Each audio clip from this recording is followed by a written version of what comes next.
Do you ever feel like nothing will help your struggles with mental illness?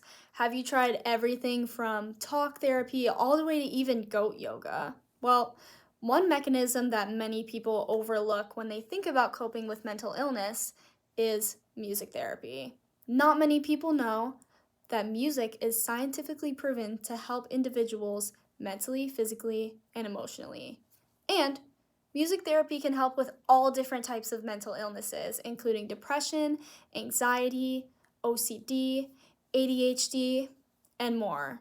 And the way it does this is music actually stimulates different areas of the brain, which unlock memory, release dopamine along with other feel good chemicals, and it even assists with communication.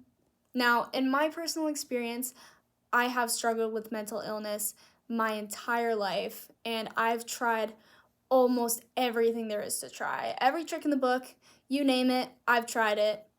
I was kind of hesitant to start music therapy because I'm someone that listens to music all the time, so I just thought if I already listen to music, music therapy is not going to do anything if I'm not noticing any difference. But when I tried doing the actual practice, I noticed a huge difference. So, how does it work?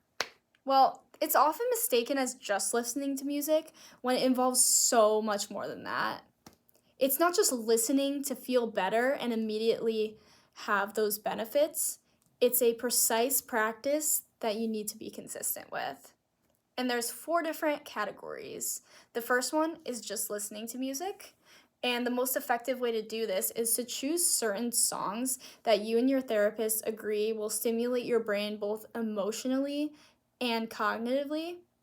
Listen to these songs while doing absolutely nothing else, completely just focused on the music.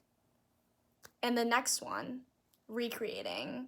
Whether that be singing or playing an instrument, the hands on experience activates the reward system in your brain to go off when you successfully recreate each note.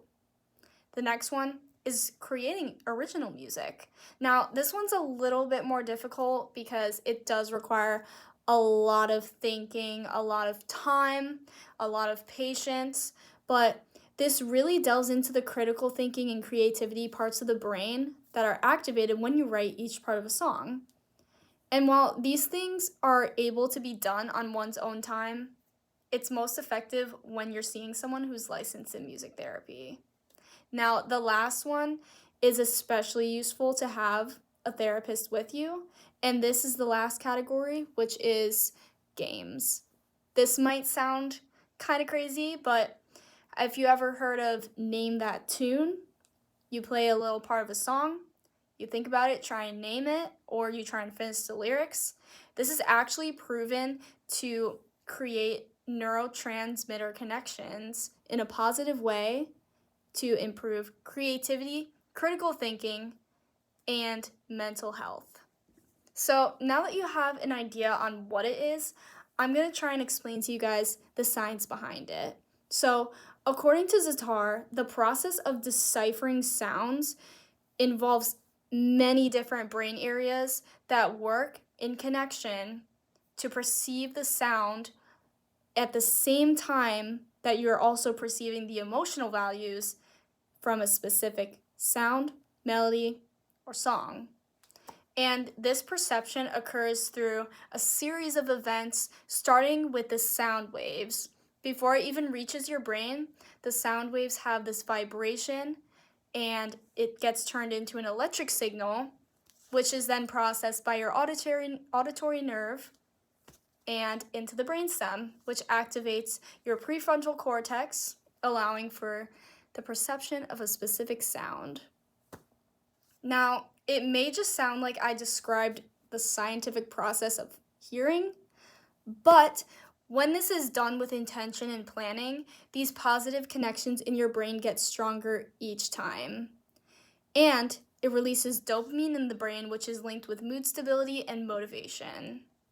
Now I will go through some different types of music therapy that I haven't gone over before.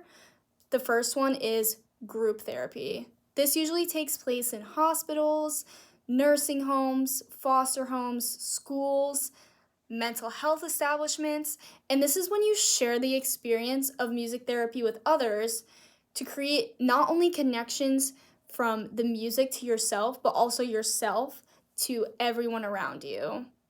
And if you don't seem like you would like that, individual listening that I've touched on before can help someone feel more comfortable with dealing with their feelings because they don't have to worry about how others are perceiving them.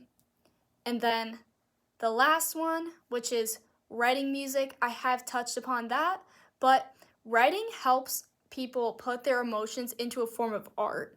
And I'm sure along with music therapy, you might have heard of, painting therapy, or when you're doing talk therapy, but you're also creating something. Because when your brain is focused on creating, it allows you to recall certain events that you may have pushed back, or it just makes you feel a little bit more comfortable to share your experiences. So, in conclusion, music therapy is more than you might think when you first hear about it, but the benefits are scientifically proven through release of dopamine and connection between these neurotransmitters. It helps with almost every type of mental illness, stimulates both the cognitive and the creative areas of the brain, which cause them to work together to create even stronger connections. And all different therapy forms are worth trying, even if they don't seem like they'll be helpful. I highly suggest to give music therapy a try.